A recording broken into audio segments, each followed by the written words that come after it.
সেটা হচ্ছে ধূমপান এবং তামাকজাত দ্রব্য ব্যবহার নিয়ন্ত্রণ সংশোধন অধ্যাদেশ 2025। এইটা সম্পর্কে একটা সুসংবাদ এবং একটা শঙ্কা যা নিয়ে আমরা আমাদের আজকে ফাইন্ডিং শেষ করবো। আমরা অলরেডি রিসার্চের ফাইন্ডিং শেষ করেছি, এটা একটা কন্টেম্পোরারি ইস্যু আপনাদেরকে আপডেট করা। ভালো সংবাদ হচ্ছে গত 24শে ডিসেম্বর অর্থাৎ আজ থেকে 4-5 দিন আগে আমাদের যে অধ্যাদেশ 2024 ধূমপান অধ্যাদেশ সেটা অনুমোদন দিয়েছে উপদেষ্টা পরিষদ। তবে শঙ্কার কথা হচ্ছে এখনো গেজেট প্রকাশ হয়নি। যতক্ষণ গেজেট প্রকাশ না হচ্ছে ততক্ষণ তামাক বিরোধী কর্মী হিসাবে আমার মুক্ত শঙ্কার মধ্যে থাকাই স্বাভাবিক। তবে এটা স্বাভাবিক কোনো শঙ্কা না, আমাদের কিছু গভীর শঙ্কাও আছে, সেটা হচ্ছে আমরা পাবলিকলি বলছি না, কিন্তু আমরা এখানে ফলো করছি, খেয়াল রাখছি। যে পরিবর্তনগুলো এই অধ্যাদেশে হয়েছে তা একটু আপনাদেরকে জানিয়ে রাখার জন্য যে আমাদের ই সিগারেট এবং এইডস এইচটিভি সহ সকল ইমার্জিং তম্বাকু পণ্যের ব্যবহার উৎপাদন এবং বিপণন নিষিদ্ধের প্রস্তাব করা হয়েছে এই চূড়ান্ত অধ্যাদেশে। তামাকজাত দ্রব্য হিসাবে সংজ্ঞায় নিকোটিন পাউচ অন্তর্ভুক্ত করা হয়েছে। এটা নিয়ে আদৌ ভালো কি মন্দ এটা নিয়ে ডিবেট আছে, আজকে সে আলোচনায় যাচ্ছি না। কোনো পণ্যকে তামাকজাত দ্রব্যের সংজ্ঞায় আনা মানে তাকে নিয়ন্ত্রণের পক্ষে দেওয়া। আসলে আমাদের তামাক কমিউনিটির দাবি ছিল এটাকে নিষিদ্ধ করা, যেটি একটা নতুন বার্ডেন। পাবলিক প্লেস এবং পাবলিক পরিবহনের ধূমপান সব ধরনের তামাক পণ্য ব্যবহার নিষিদ্ধ করার প্রস্তাব এসেছে এবং বিএসএ স্মোকিং জোন না রাখার প্রস্তাব, এটা কন্ডিশনাল রেখেছে, এটা চূড়ান্ত সিদ্ধান্ত ক্যাবিনেট দেন।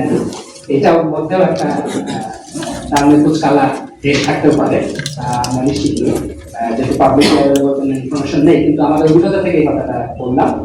পাবলিক প্লেস এবং পাবলিক পরিবহনের সংজ্ঞা বিস্তৃত করা হয়েছে।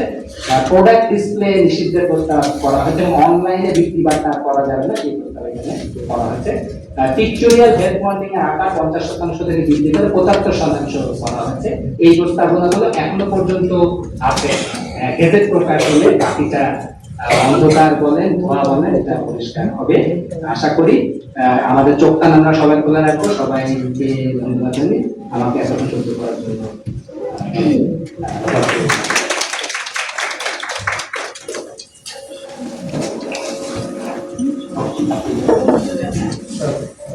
ধন্যবাদ সময় গেলেও আমরা আশা করি আপনাদের ধৈর্যচ্যুতি হয়নি, কারণ দেশে এত পট পরিবর্তনের পরে কিছুটা দোলাচল হলেও দেখা যাচ্ছে যে তামাক কোম্পানিগুলোর মানে তাদের যে ইন্টেনশন এবং নানা রকম যে কৌশল তা বন্ধ ছিল না। আবার আরেক দিক থেকে প্রজ্ঞাও কিন্তু তাদের এই যে কৌশল গুলো তা কিন্তু তারাও আন্তরিকভাবে সেটা আপনার মনিটরিং করার চেষ্টা করেছে, গবেষণায় সেটা বলছে। এবং আপনাদেরকেও মনে হয় সেই আপনাদের কাছে নক করতে পেরেছে যে তাদের এই কৌশলের কারণে সরকারের তরফ থেকে যে আন্তরিকতা যে জায়গাটা এবং তারপরে যে প্রসেসিং সেগুলো কিছুটা হলেও যে বাধাগ্রস্ত হচ্ছে সেগুলোকে আপনাদের কাছে তুলে ধরে এবং আপনারা যেন সেখানে একটা প্রেশার গ্রুপ হিসেবে কাজ করতে পারেন, যারা তামাক কোম্পানি নিয়ে কাজ করছেন তারাও এবং গণমাধ্যমে যারা আছেন তারাও। ধন্যবাদ শাহরিয়ার। এবার এই গবেষণার সার্বিক সহযোগিতাকারী global centre for good governance in tobacco control GGTC head of global research and advocacy doctor Mary আশঙ্কা আমরা একটি বক্তব্য শুনবো। উনি সরাসরি উপস্থিত থাকতে না পারায় আমাদের জন্য একটি ভিডিও বার্তা তিনি পাঠিয়েছেন। আমরা এখন সেই ভিডিও বার্তা শুনবো, দেখব। On behalf of the Global Center for Good Governance in Tobacco Control, GGTC, I extend warm greetings to you. It has been our pleasure to collaborate with PROGA on the important initiative to document the status of the FCTC Article 5.3 implementation in Bangladesh. While Bangladesh's ranking in the Global Tobacco Index shows high interference, and there is hope and room for improvement, the index is timely as it exposes tobacco industry interference around the ongoing amendment to the tobacco control legislation. How the industry lobbies the non-health departments to do its bidding has been exposed in the index, and this information will assist the government to expedite the amendment process. Bangladesh has already started the first step to address interference through the Ministry of Railways guidance on implementing FCTC Article 5.3. The Ministry of Health and Family Welfare has also started implementing Article 5.3 guidelines. The next logical step would be to adopt a whole of government code to protect the bureaucracy from the industry so that officials are free to develop strong measures to protect public health. This is crucial during this period when Bangladesh is strengthening the tobacco control law. Front groups and individuals linked to the tobacco industry are already intervening in your efforts and distracting officials from doing what is right by promoting so-called harm reduction, which is really harm promotion, persuading regulators to legalize new nicotine products. This is a mistake. Switching from cigarettes to other nicotine products only sustains the nicotine addiction, and more children are being recruited to become nicotine addicts. You will know if you're on the right track with your proposed measures under the amendments to the tobacco control law when the tobacco industry screams. Recently, the top 3 transnational tobacco companies opposed licensing of tobacco retailers. It is shocking that there are 1.3 million retailers selling tobacco, a product that kills, on every street in Bangladesh, making it so accessible to the public. Accessibility to tobacco products should be severely restricted to protect children from tobacco in any form. We congratulate Bangladesh for your leadership and for the demonstrating of strong political will to become the first country in Asia to classify cigarette filters as single-use plastic in accordance with Article 18 of the FCTC, which focuses on environmental protection in tobacco production.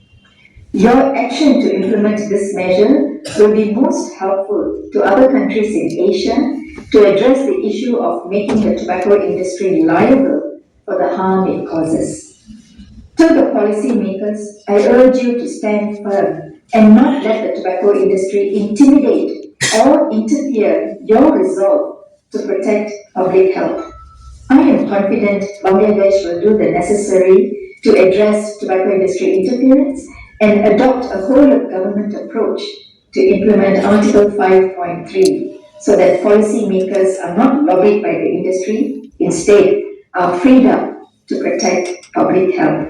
I wish you all well. Thank you from all of us at GGTC. মেয়ে সান্তার আসনটার বক্তব্য আপনারা শুনলেন। এবার যে গবেষণাটা আপনাদের সামনে উপস্থাপন করা হলো এবং এই বক্তব্যের উপর ভিত্তি করে আপনারা আমরা দু একজনের বক্তব্য যদি অডিয়েন্স থেকে নিতে চাই, যদি আপনারা পরিচয় দিয়ে আপনাদের যদি সংক্ষিপ্ত দু একটা কথা থাকে আপনারা বলতে পারেন।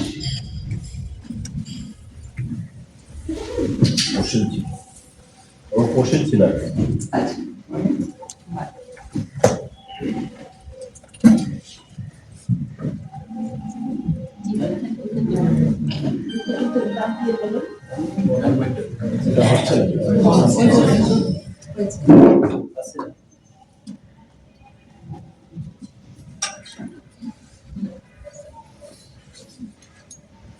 আসসালামু আলাইকুম, আমি শহীদুল ইসলাম খোকন, আমি দৈনিক মাতৃভূমি খবর থেকে অনুষ্ঠানের বিবরণে এসেছি।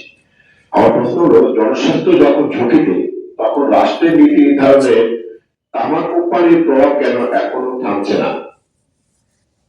আমার দ্বিতীয় প্রশ্ন হলো, লাখো মানুষের প্রাণের দামের চেয়ে কি তামাক শিল্পের কর্পোরেট মুনাফাই রাষ্ট্রের কাছে বেশি গুরুত্বপূর্ণ হয়ে উঠেছে? ধন্যবাদ সবাইকে।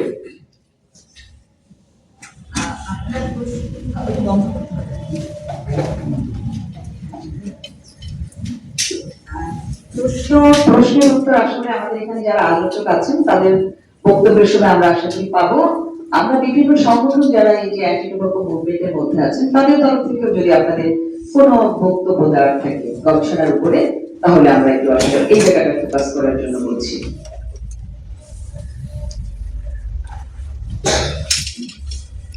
কারো কোনো বক্তব্য না থাকলে মনে হয় আমরা এটা বলতে পারি যে গবেষণাটা এতটাই স্পষ্ট ভাবে যা তুলে ধরা হয়েছে, আমার কাছে মনে হচ্ছে যে সেটাতেই আপনাদের মতামত আছে এবং যথেষ্ট তথ্যবহুল, যা আপনাদেরকে লিপ্ত করেছে, আপনারা হয়তো তার সাথে সহমত